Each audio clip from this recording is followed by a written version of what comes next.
महाराज की श्री सद्गुरु महाराज की श्री सद्गुरु महाराज की मंगल मूर्ति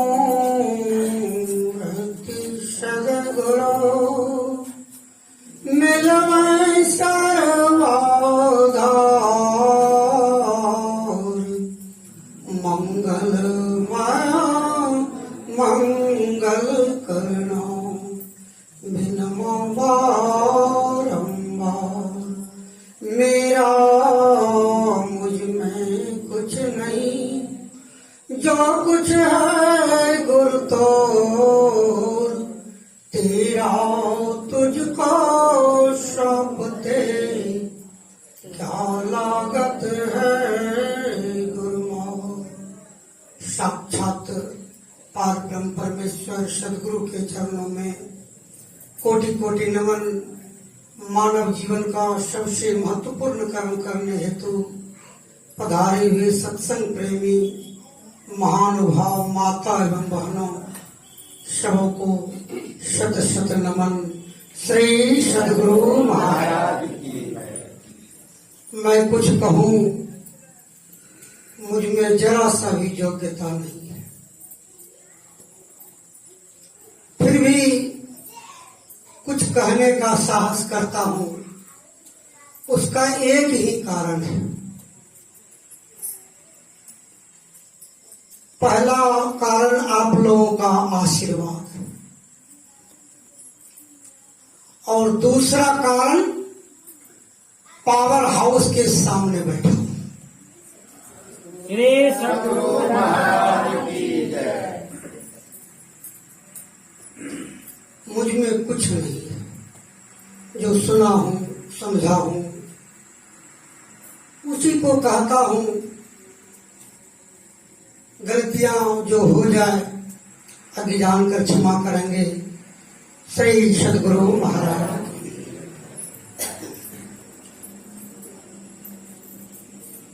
अभी रामचरितमानस सारसठे के चतुर्थ सोपान किष्किंधाकांड से सुन रहे थे। वर्षा ऋतु का समय है। भगवान राम लक्ष्मण बोले वर्षा ऋतु में तो कहीं जाना नहीं। सुग्रीव का राज तिलक कर दिए हैं। सुग्रीव राजा हो गए। जब राजा हो गए तो पूरा मस्ती में रहने लगे। घर में शराब और सब क्या क्या करने लग गए। जब वर्षा ऋतु जैसे ही समाप्त हुआ भगवान राम ने लक्ष्मण से कहा जाओ लक्ष्मण। सुग्रीव ने वादा किया था और एक भी दिन अभी तक भेंट करने नहीं आया। जाओ कह देना ए सुग्रीव जिस बाण से भगवान राम ने बाली का वध किया था वह बाण अभी भी बरकरार है। लक्ष्मण तो क्रोधित थे ही, गए और जाके बोले अभी भी वह बाण है सुरक्षित जिस बाण से बाली मारा गया है। तुमने वादा किया था। चुपचाप हो गए। पूरा डरने लग गए सुग्रीव और चले गए भगवान राम के समीप। पूरा हाथ जोड़कर विनती करने लग गए हे भगवान मैं तो पशु ठहरा, अज्ञानी ठहरा, नशे में चूर रहता हूं, क्षमा कर दे महाराज। का ठीक है, जो वादा किया था उस काम को करो। हम लोग भी जो यहाँ आए हैं माता के गर्भ में ही वादा किया है भगवान से। बहुत कष्ट, माता के गर्भ में भी बहुत कष्ट है।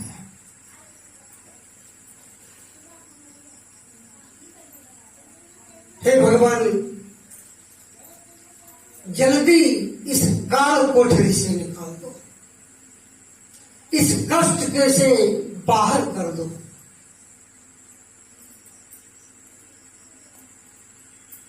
का वादा करो, कहीं भगवान मैं वादा करता हूं, जैसे ही बाहर निकलूंगा दूसरा कोई काम नहीं करूंगा, सिर्फ भक्ति भजन ही करूंगा, दूसरा कोई काम नहीं करूंगा। कहा, और यदि फिर तुम संसार में जाकर के दूसरा काम करने लगा तो बोलो फिर क्या होगा? चुप हो गए। कहा, फिर पुनः जहां था वही पहुंचा दूंगा, यानी 84 में फिर वादा करके आया। लेकिन अभी जो गुरु महाराज के पदावली में भजन सुन रहे थे, क्षण क्षण पल पल कैसे कैसे बीत गया, इतना उम्र हो गया, अब देखता हूं शरीर को बड़ी दुख होता है। अहो, वादा तो किया था, बाल भी पकने लग गया, दांत झड़ने लग गया, कान से सुनाई नहीं पड़ रहा है, कुछ तो नहीं कर सका।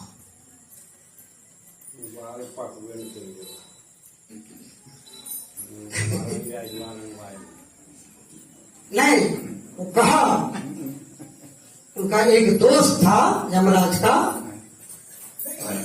तो कहा कि आप हमको इसकी सूचना दे देंगे, आप दोस्त हैं? कहा नहीं, ठीक है, सूचना दे देंगे। आज जब अंतिम में उसको लेने आया तो कहा सूचना तो आप दिए नहीं। कहा 4 सूचना दिया हूं। कहा क्या सूचना? कहा देखो तुम्हारा पहला पत्र था, बाल पक गए हैं।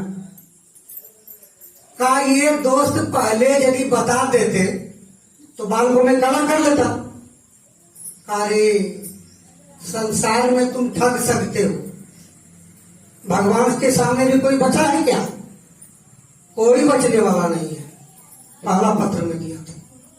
कहा दूसरा? कहा देखो तो दांत का जो बचा है तुम्हारा, देखता है तो सब दांत सड़ गया, झड़ गया है। कहा तीसरा पत्र कब दिए? कहा आंख से दिखाई पड़ता है।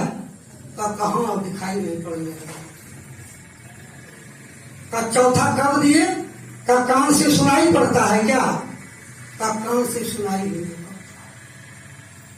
इतना उम्र बीत गया, लेकिन अब तक कुछ हासिल नहीं हुआ, कुछ हासिल नहीं हुआ।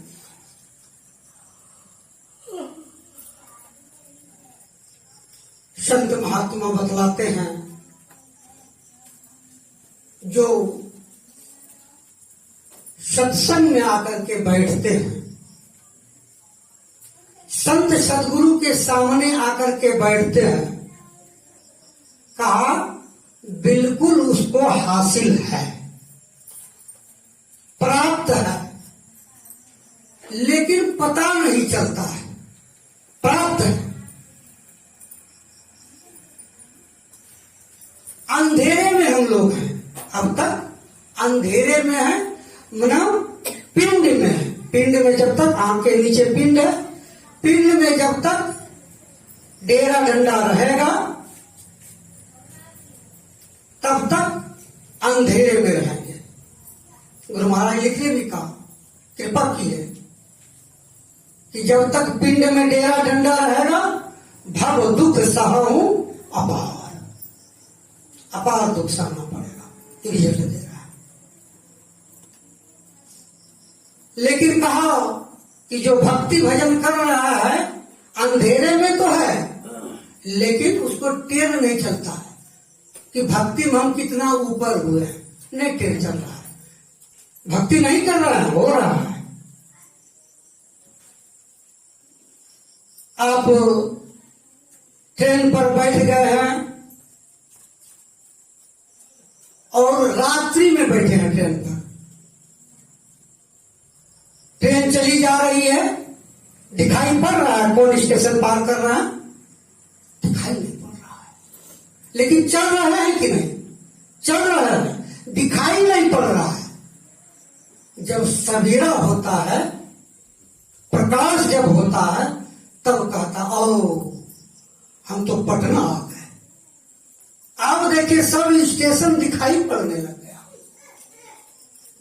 उसी प्रकार हम लोग भी चल रहे हैं, लेकिन अंधेरे में है तो कितना दूर पहुंचे हैं ये दिखाई नहीं पड़ रहा है, लेकिन चल रहा है। अंधेरे में जब तक रहेंगे तब तक दिखाई नहीं पड़ेगा। इसलिए संत महात्मा कह रहे हैं इसी जीवन में प्रकाश में चले जाओ, प्रकाश को प्राप्त कर लो। अभी 9 द्वार में हो, अंधेरे में हो, जैसे ही 10वां द्वार में चलेंगे प्रकाश में चले जाएंगे, सब कुछ दिखाई पड़ने लगेगा, आपको सब कुछ जानने लगेगा। वेद में सुनते आए हैं कि मनुष्य के भीतर सारे देवी देवता हैं, सारे तीर्थ विराजमान हैं, सारे विद्याएं भीतर में है, कुछ दिखाई नहीं पड़ रहा है। का दिखाई पड़ेगा तब जब तुम प्रकाश में चले जाओगे, प्रकाश में चले जाओगे। अच्छा मौका मिला है, प्रत्येक दिन संत सदगुरु के सामने बैठता हूं। गुरु महाराज जब स्वशरीर में थे, स्वशरीर में, तो आश्रम में एक कुत्ता, एक बिल्ली, एक सुग्गा और एक हिरनी आश्रम में था। चारों एक जगह। सुग्गा कभी बिलैया के पीठ पर, कभी कुतवा के पीठ पर, कभी हिरनी के पीठ पर बैठ के होता, एक जगह। देखिए कभी कभी अगर मूसा आ जाता था तो बिलैया पकड़िए लेता था और पकड़ करके आश्रम से बाहर जाकर के छोड़ आता था, तब लौटता था बिलैया। सुगवा का रामदास नाम था, सुगवा का। हिरनी का नाम था लखिया, गुरु महाराज रखे थे नाम लखिया। कुतवा का नाम था विठ्ठल। संश्री महाराज कह रहे हैं कि जब भी मैं पुकारता था, कहीं भी रहे, जैसे विठ्ठल बोला कुत्ता है। और जब मृत्यु का समय आया उस कुत्ते का, देखिए संत के चरण में निवास किया। मृत्यु का समय आया तो कहा सबों ने देखा, उस कुत्ते ने जाकर के गंगा के किनारे अपना शरीर को छोड़ दिया। गंगा के किनारे छोड़ा वो कुतवा ने। देखिए संत के चरण।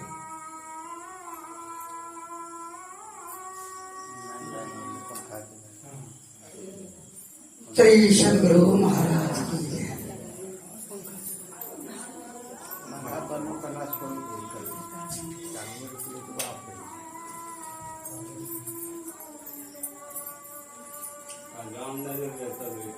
तन धन परिजन सहित आपन तन।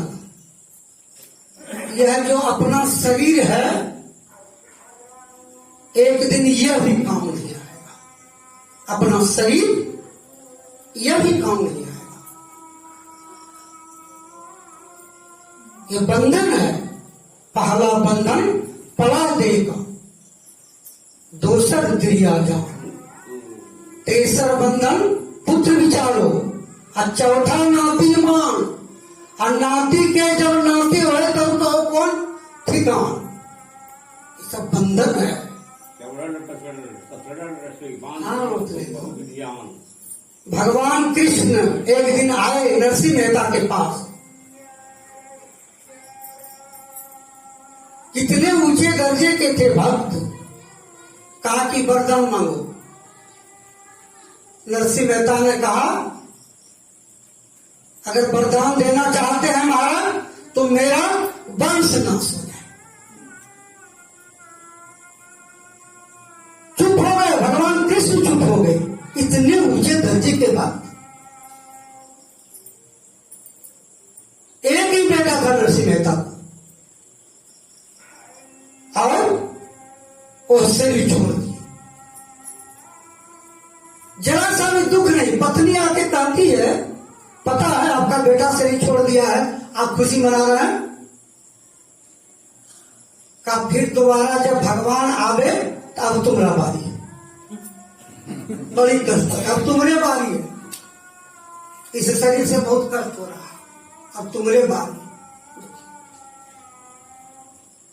कैसा कैसा भक्त, ऐसा ऐसा भक्त।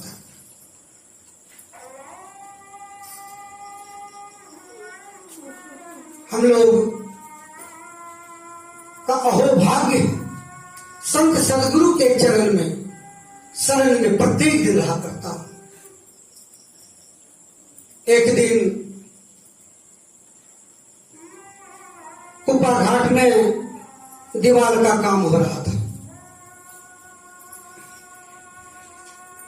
मिस्त्री लेबर सब आ गया था, लेकिन गुरु महाराज के इजाजत के बिना काम नहीं शुरू होता है।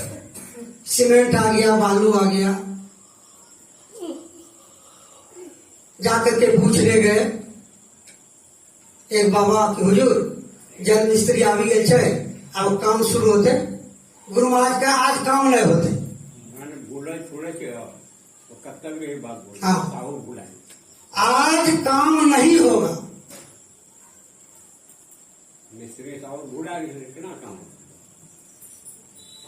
आश्चर्य हो गया कि सब कुछ आ गया है, कैसे काम नहीं होगा। कल के हुजूर जल मिस्त्री सब आ गए छे काम। कल के जोनी से दीवार नापे छे मिस्त्री साहुल हवा भुला दीजिए। आया बाबा, मिस्त्री को कहा कि आज आप साहुल लाए हैं? कहाँ लाए हैं? कहा उजले झोला। झोला उजल के देखकर साहुले नहीं है।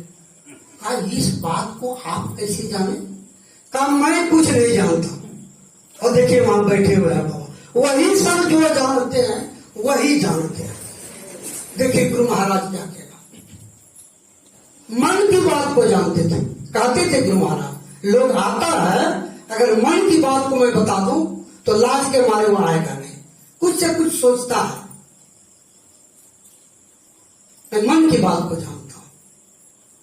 कलयुग में भगवान नहीं आते, संत ही भगवान के रूप में आते हैं। इस कलयुग में हमारे गुरु महाराज आए, यह भगवान के रूप में आए।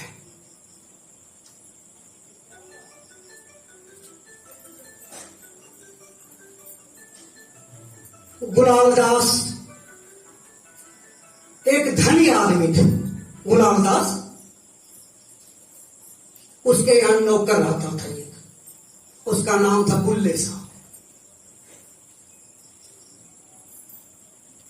साधारण सब काम करता था, घर का सारा काम, और फिर खाना पीना खिलाया। और दिन भर हल, जो उसमें हल का काम था, बैल ट्रैक्टर तो था नहीं, दिन भर जाकर के जोतना खेत में। खेत में हल भी चला रहा है और सो भी गया है। और जो अगल बगल का हरवाहा था सब जाकर के शिकायत करता है, कौन नौकर को आप रखे हैं? वो खेत का जुताई करता है, वो तो सोता है जाकर के, वहां सोता। कई एक दिन जब शिकायत किया, कहा कि सो करके हल चलाएगा, किसी दिन फाल लग जाएगा बैल को। अच्छा आज देखते हैं जाकर के। तो क्या देखा, ये नहीं दिमाग में आया कितना सुंदर जुताई, 1 बीघा की जुताई हो चुका है। वही दिमाग में था कि सोता है। ठीक है, देखा हाल भी चल रहा है, आंख बंद है। एक छड़ी लेके गया था गुलाम साहब और जाकर के हाथ में छड़ी मार दिया। जैसे ही हाथ में छड़ी मारना था कि सामने में दही पूरा गिर गया, पूरा दही। देख करके आश्चर्य हो गया। अब्दुल्ला, ये दही कहां से आ गया? क्या क्या कहेंगे। मेरे गुरु महाराज यारी साहब आए थे, उनके गुरु महाराज का नाम था यारी साहब। यारी साहब आए थे, मैं पूरा चौका उका कर करके और अपने गुरु महाराज को भोजन करा रहा था।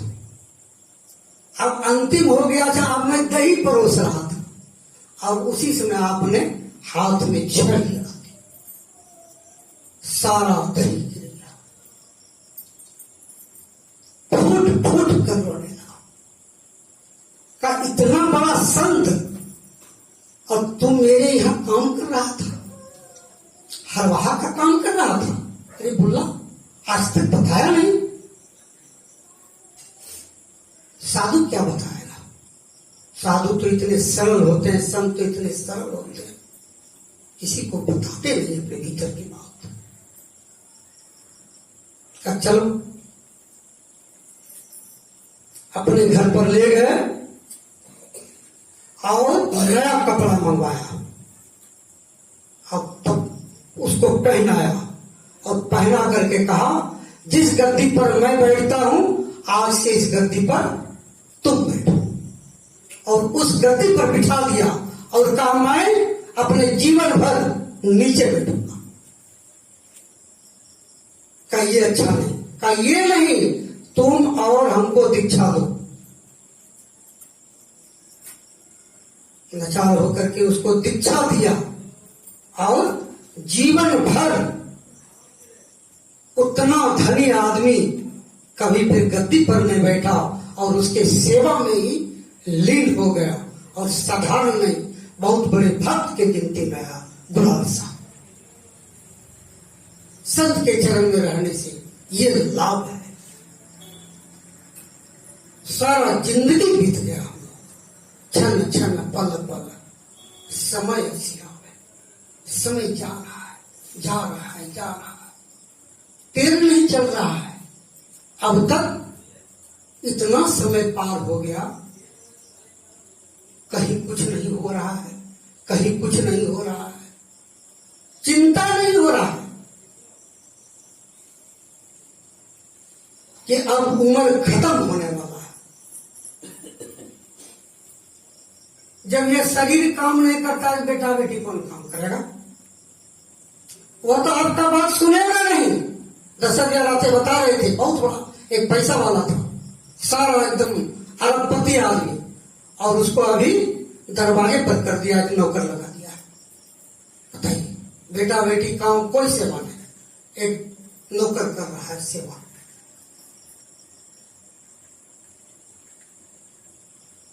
एक आदमी का बेटा बहुत नालायक था, बाप था सत्संगी, बेटा नालायक। अपनी पत्नी से कहा कि देखो बेटा नालायक है, हम जब मर जाएं तो गरीब आदमी है, दाह संस्कार यही करोगे, लेकिन मेरा जो राख है जाके कहलगांव में जाके जरूर बसा देना, बेटा को नहीं कहना। अरे बेटा ठीक है। एक दिन जब मरा, राख बेटे को दिया। माता को बड़ी विश्वास होता है बेटा पर, होना भी चाहिए, आखिर उपाय भी तो नहीं है दूसरा। कहा बेटा जाओ ये राख गंगा में बसाओ, पिताजी तुम्हारा बोला था। ले लिया, यहां से 20 किलोमीटर कहलगांव। अब 15 किलोमीटर जब गया है तो ससुराल से फोन आ गया उसका, क्या जल्दी आई, पत्नी का। लोगों से पूछता ही जो नाला है, पानी जो बह रहा है, यह कहां गया? कहलगांव में गया। बस वो जो कुड़िया था वो उसी जगह के नदी घूम लिया है उसी जगह के नाम बेटी घूम लिया है अभी भी नहीं श्री सदगुरु महाराज उसी जगह दे दिया। नजर दूर जाके यहाँ पे थोड़े जाके जैसे ही रात्रि हुआ पत्नी सोई स्वप्न होता है। कह रहे थे कि बेटा को नहीं भेजना, बेटा को नहीं भेजना, और तुम बेटा को भेजी। आधे रास्ता में फेंक के चलाया हमको। अच्छा ठीक है। बेटा जब आया, अरे बेटा तोरा भेजले चाहिए पिताजी राग दे गंगा में भसायल, कहा बेटा भसा दिलो। कल के भसा दिलिए रास्ता में जो नाली जाए मानी और नाली जाए गंगे जी। कल के हमरा स्वप्न भेलो छे पिताजी रो कि हमरा नहीं भसले। कल के माँ एक बात कही छियो, बाप 15 किलोमीटर वहां जा सके छे, आइने 5 किलोमीटर गंगा नहीं जा सके छियो। श्री सदगुरु महाराज भावी संसार, यही संसार। गुरु महाराज कह रहे हैं